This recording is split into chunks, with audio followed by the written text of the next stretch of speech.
Okay, so I thought what I'll do today is to present or to tell you a little bit about a recent experimental study that I've been involved in.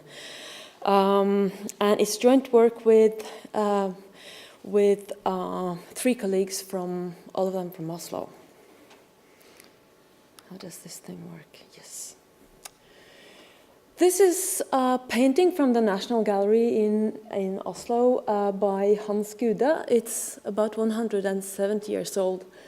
And it's a painting from Nordmarka, which is a forest area surrounding Oslo, my city.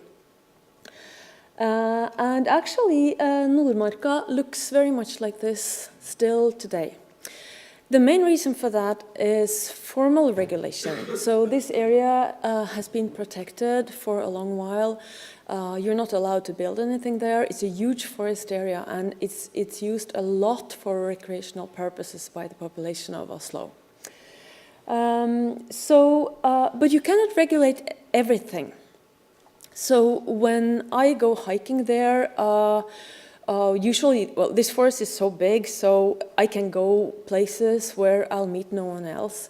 And when I'm out there, if I'm littering, for example, nobody's going to notice. So even if you try to regulate that, it would be hard to get some efficient regulation because nobody would be able to observe my behavior. And similarly, if I'm picking up other people's litter, nobody's going to subsidize me for that because nobody's going to watch me. So this is also about informal, voluntary cooperation to protect public goods or towards public goods. A lot of environmental problems are associated with social dilemmas, situation in which some group would benefit if everybody contributed, but it is not individually profitable to contribute. So it is important from the perspective of environmental economics to study what is it that makes people contribute voluntarily or not contribute voluntarily.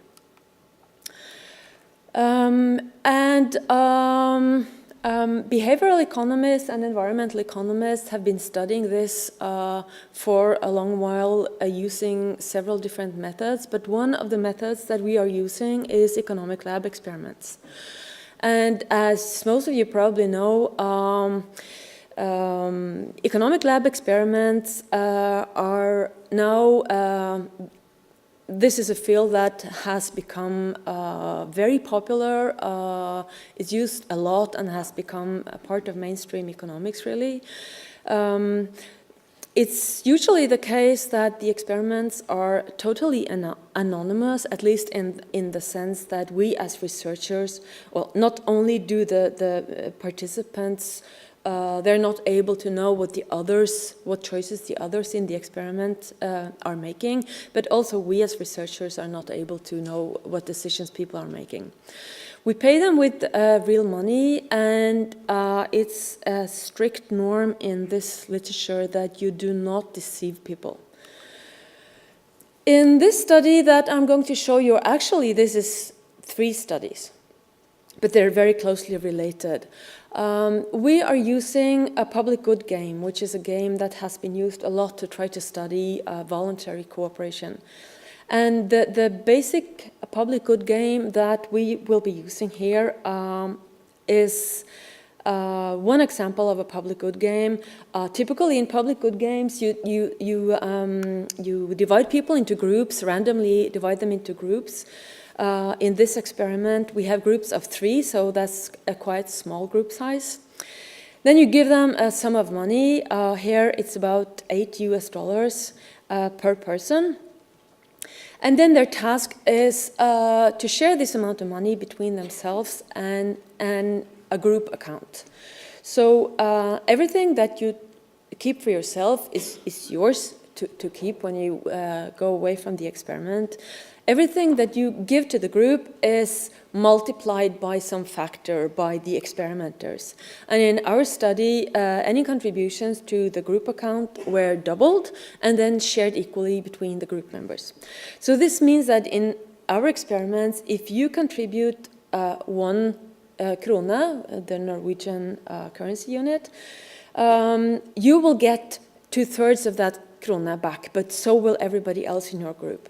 So for the group, it is beneficial if everybody contributes everything. For the individual, at least if you do this only once, the economically profitable thing is to keep everything for yourself, hoping that everybody else will contribute everything. Okay, when you run experiments like this in the lab, and people have been doing that a lot, so we know a lot about behavior in these types of games.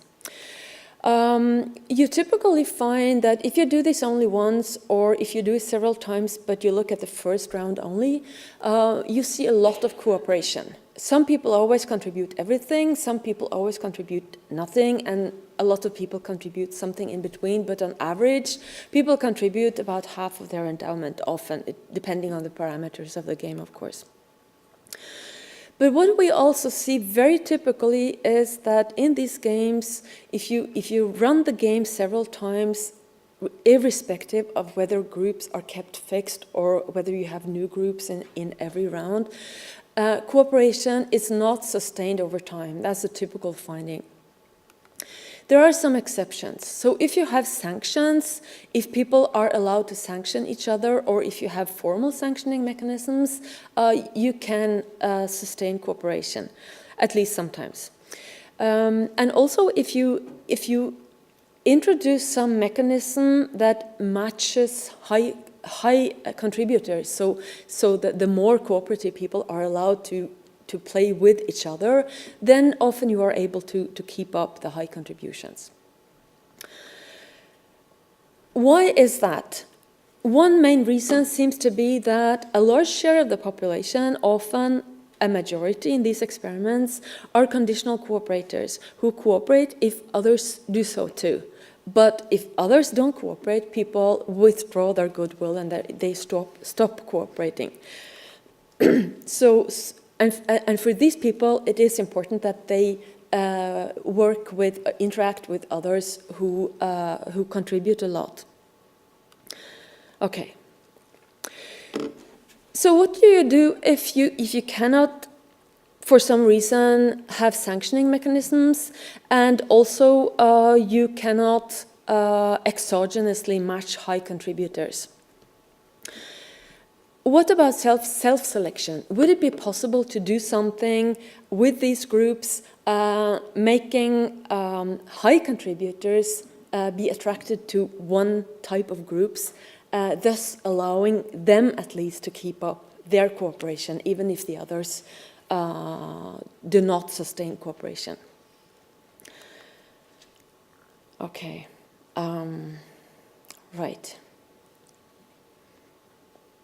So, what we did in this experiment was to try to exploit such a case or to explore whether we could have self-selection like this. So what we did was, in all these 3 studies, we had 2 different kinds of groups. The first group type is what I will here call red groups. We didn't use those names in the experiment. If you are in a red group, you know that you will have to pay a fixed amount to a charity. So the question is, if you have a group type that is committed to some external public good, external to the group, will you then attract members who are also more cooperative towards their group, contributing more towards the local public good in the group? If you do, why are those people more cooperative? Is it because they are simply more altruistic, unconditionally altruistic? Or could it be, for example, that they are less conditional or more forgiving, that their goodwill is less affected by by low contributions from others. So those are the questions we are looking at here. The three studies vary this game in different ways.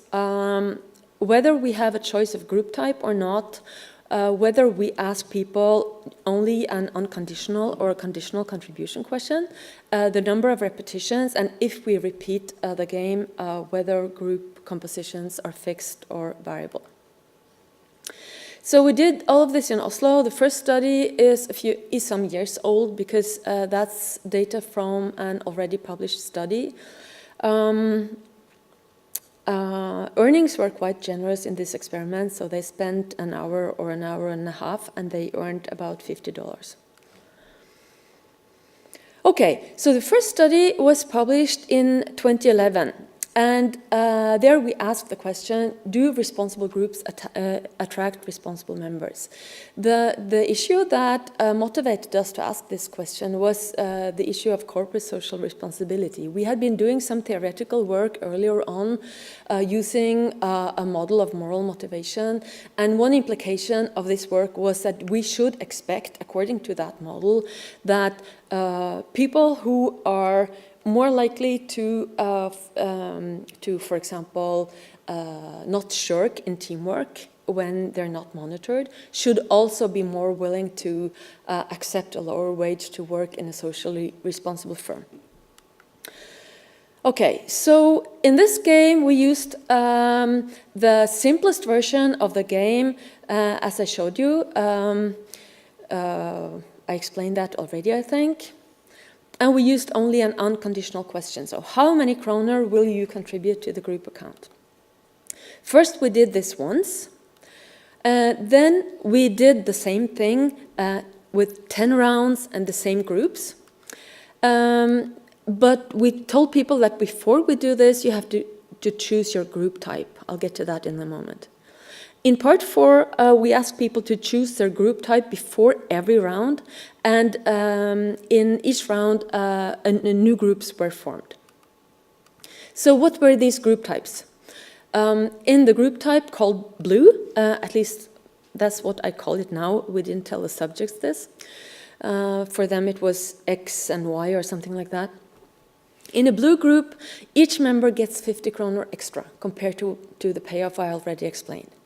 In the red groups, people did not get an extra payoff like that, but the Norwegian Red Cross would get 50 kroner extra for each member in a red group. And this is what we found in the first study. So, where's the... Oh, there's... Okay, so this is what people did in the one-shot game, the first part.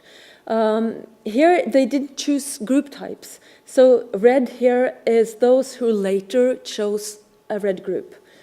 So you can see that initially people who later choose red groups contribute more to their groups than people who chose the blue groups. This is part 2 with fixed groups. This is with variable groups where people could also change group types. So about 40% chose red groups, and that was relatively constant throughout. It was never profitable.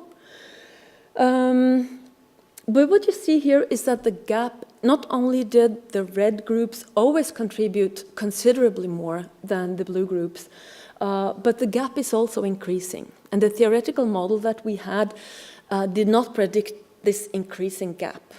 So what we wanted to study in the next study was, is that due to conditional cooperation, and who is it that is attracted to these red groups? So what we did in the next study was to use conditional questions. So we call that the strategy game instead of the regular game. First, we ask them the unconditional question as before, but then we ask them, Then we show them a table. If average contribution of others in my group is this much, I will contribute this much.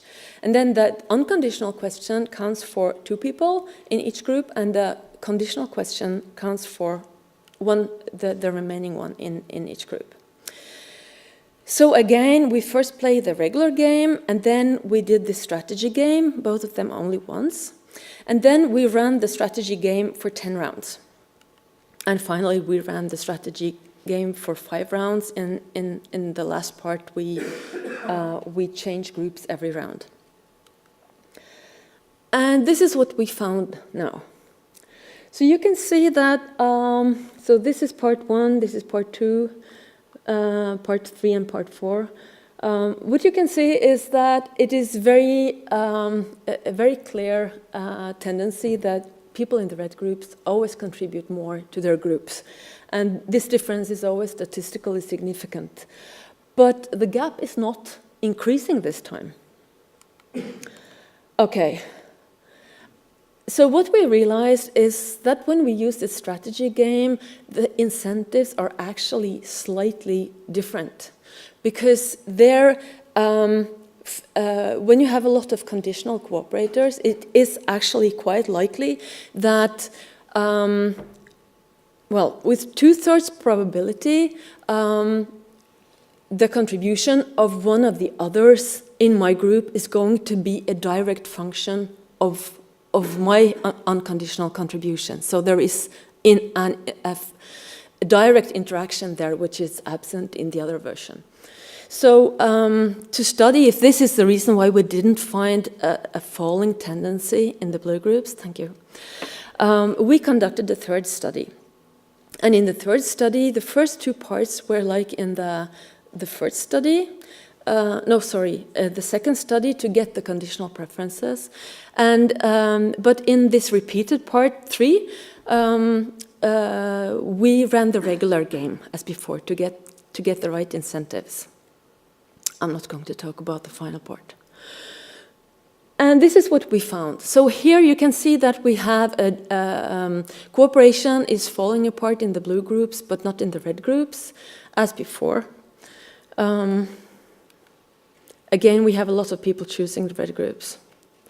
These are all the studies put together. So you can see very clearly that the red groups always contribute more than the blue groups. And this was never profitable for people to be member of red group. So the question is, who self-selects into these red groups? We classified people as altruists, those in part 2, the one-shot strategy game, those who always gave more than half, regardless of others' behavior. Free riders are those who always gave less than half, and conditional cooperators are those who have their contribution increasing in others' contribution, and they do cross the 50% line. And this is what we find. I have pulled the data from study 2 and 3 here.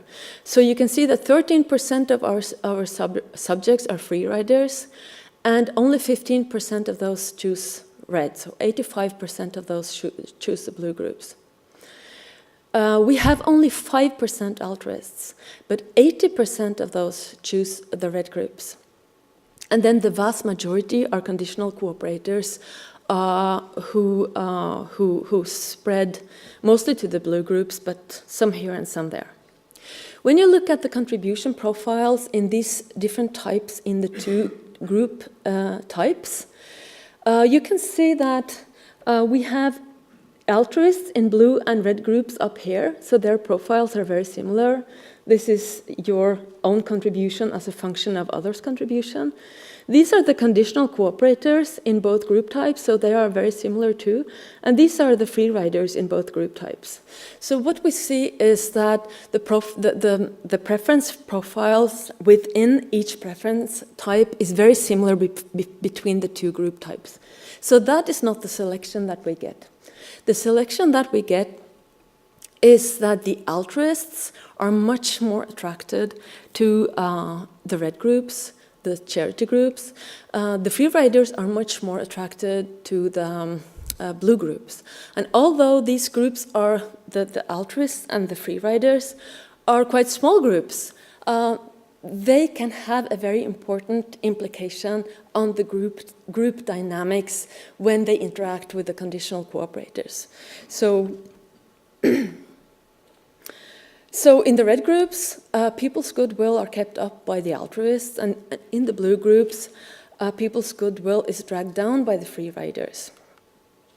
I think perhaps one insight to take away from this, apart from the idea that this may support the idea that corporate social responsibility can attract more responsible employees. I think another insight to take away is that a lot of people are really willing to contribute, but they are conditional. So they are not going to contribute, or they're not going to cooperate if others are not doing so. And on average, in most populations, it seems that if you just put people in groups randomly, cooperation is not going to survive. But there is not much that you need to make it happen. These altruists in our study, in study 3, we have 4% altruists, and in that study, the free riders actually behave quite similarly as the conditional cooperators, but it is sufficient for the 30% of individuals are in red groups, and their cooperation is kept up by these very few altruists. So a positive message is that we are willing to cooperate, but we need some kind of extra push. So the extra push I talked about here is self-selection into groups. Institutional arrangements might be a different approach to achieve the same thing. Thank you.